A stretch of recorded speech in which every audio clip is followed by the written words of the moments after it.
Dictation start होगा 5 second बाद। Start. लोकतंत्र में किसी भी मोर्चे पर संदेह की गुंजाइश न्यूनतम होनी चाहिए। इसी दिशा में सुप्रीम कोर्ट की ओर से आया संकेत स्वागत योग्य है कि पेगासस मामले की जांच के लिए सुप्रीम कोर्ट एक विशेष समिति गठित करेगा।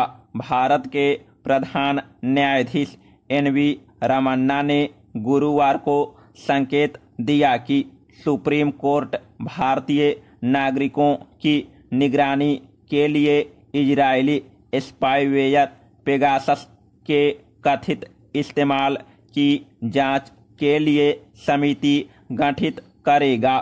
अगर सब कुछ सही रहा और सरकार की ओर से इस मामले में कोई बड़ा या अलग फैसला नहीं आया तो अगले सप्ताह सुप्रीम कोर्ट आदेश जारी कर देगा।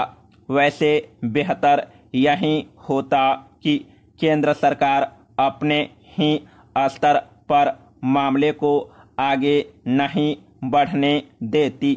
वैसे संभव है कि सुप्रीम कोर्ट द्वारा गठित होने जा रही समिति की रिपोर्ट भी सुरक्षा चिंताओं की वजह से जगजाहिर नहीं हो, पर देश को संतोष रहेगा कि पेगासस मामले में कम से कम सर्वोच्च अदालत को सब पता है। पैरा। प्रधान न्यायाधीश उस पीठ का नेतृत्व कर रहे हैं जिसके पास उन याचिकाओं का एक पूरा समूह है जिनमें गैर कानूनी जासूसी की जांच अदालत की निगरानी में कराने की मांग की गई है।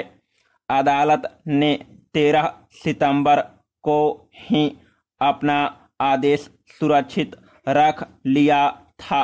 जहां तक केंद्र सरकार की बात है तो उसने यह सार्वजनिक करने से इनकार कर दिया था कि उसकी एजेंसियों ने इजरायल के सॉफ्टवेयर का इस्तेमाल किया है या नहीं। सरकार के ऐसे जवाब के बाद सुप्रीम कोर्ट के पास इसके सिवा कोई विकल्प नहीं रह गया था कि वह स्वयं जांच समिति गठित करे। अब सुप्रीम कोर्ट की इस पहल से जहां न्यायपालिका के प्रति विश्वास में बढ़ोतरी होगी, वहीं सरकारी एजेंसियों के साथ टकराव में भी वृद्धि हो सकती है। उम्मीद करनी चाहिए कि किसी तरह का संवैधानिक संकट न पैदा हो। ध्यान रहे, सरकार अगर जांच को रोकेगी तो उसे लोगों को जवाब देना पड़ेगा। बड़ा सवाल यह नहीं है कि किन लोगों की जासूसी की गई, बड़ी चिंता यह है कि क्या विदेशी सॉफ्टवेयर का मनमाना इस्तेमाल हुआ। सॉफ्टवेयर इस्तेमाल का फैसला किसने लिया। कोई भी सरकार यह नहीं चाहेगी कि उस पर संदेह किया जाए, तो फिर सरकार पेगासस जासूसी मामले में दायर 16 अगस्त के अपने हलफनामे पर क्यों कायम है। अब समस्या यह है कि जिन मंत्रियों, राजनेताओं, व्यापारियों, सामाजिक कार्यकर्ताओं और पत्रकारों की जासूसी की गई, वे तो जवाब चाहेंगे। क्या इन लोगों को विश्वास में लेकर सरकार समाधान निकाल सकती है? हालांकि इसमें दिक्कत यह भी है, एकाधिक देशों में पेगासस के इस्तेमाल की जांच चल रही है। अगर इन देशों से भारत संबंधी सूचनाओं का भी खुलासा हुआ तो फिर भारतीय सरकारी एजेंसियों की परेशानी ज्यादा बढ़ जाएगी। अतः जो सरकारी एजेंसियां जिम्मेदार हैं, उन्हें अपनी छवि की रक्षा के लिए सक्रिय हो जाना चाहिए। जासूसी भले ही सभ्य विधा न हो, लेकिन व्यवहारिक रूप से प्रचलन में है। इसकी मौजूदगी से इनकार नहीं किया जा सकता। फिर भी एक लोकतंत्र में जहां लोग सरकारी एजेंसियों पर विश्वास करते हैं, वहां सरकारी एजेंसियों की भी जिम्मेदारी है कि वे अपराध और अपराधियों को रोकने के सही तरीकों को ही तरजीह दे, ताकि किसी निर्दोष को धोखे या अपमान का एहसास न हो। पैरा, पाकिस्तान के तालिबानी हठ के कारण दक्षिण एशियाई क्षेत्रीय सहयोग संगठन की इस सप्ताह न्यूयॉर्क में प्रस्तावित विदेश मंत्रियों की बैठक रद्द कर दी गई है। पाकिस्तान बैठक में तालिबानी प्रतिनिधि को शामिल करने पर जोर दे रहा था।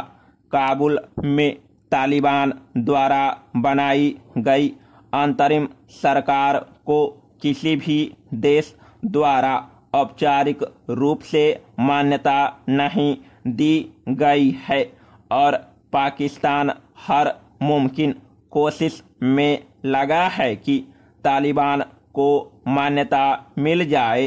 अगर सार्क की प्रस्तावित बैठक में तालिबान के प्रतिनिधि को शामिल कर लिया जाता तो जाहिर है इससे सार्क को भले ही कोई लाभ नहीं होता, लेकिन यह तालिबान और पाकिस्तान की कामयाबी में दर्ज हो जाता। पाकिस्तान को कतई इस बात की चिंता नहीं है कि सार्क देशों की किसी भी स्तर पर बैठक कितनी जरूरी है। उसे केवल अपने निहित स्वार्थ से मतलब है और तालिबान ने किसी भी तरह का लचीलापन दिखाने से इनकार कर दिया है। समावेशी सरकार बनाने की पाकिस्तानी सलाह को भी उसने एक तरह से ठुकरा दिया है। पैरा, प्रधानमंत्री नरेंद्र मोदी ने हाल ही में तालिबान की वैधता पर सवाल उठाए हैं क्योंकि वह समावेशी नहीं है। इसके बाद यह साफ हो गया था कि गैर लचीले तालिबान के लिए विश्व मंचों पर राह आसान नहीं है। जब संयुक्त राष्ट्र में ही ज्यादातर देश तालिबान को वैधता देना नहीं चाहते, तो सार्क में उसे कैसे वैधता दी जाए? तालिबान को तो सब कुछ चालाकी और बल के जोर पर हासिल हुआ है, तो उसे कोई परवाह नहीं है। लेकिन कम से कम पाकिस्तान को अपने भले बुरे का विचार करना चाहिए। आज अगर सार्क उपयोगी या सक्रिय रहता तो पाकिस्तान को ही सर्वाधिक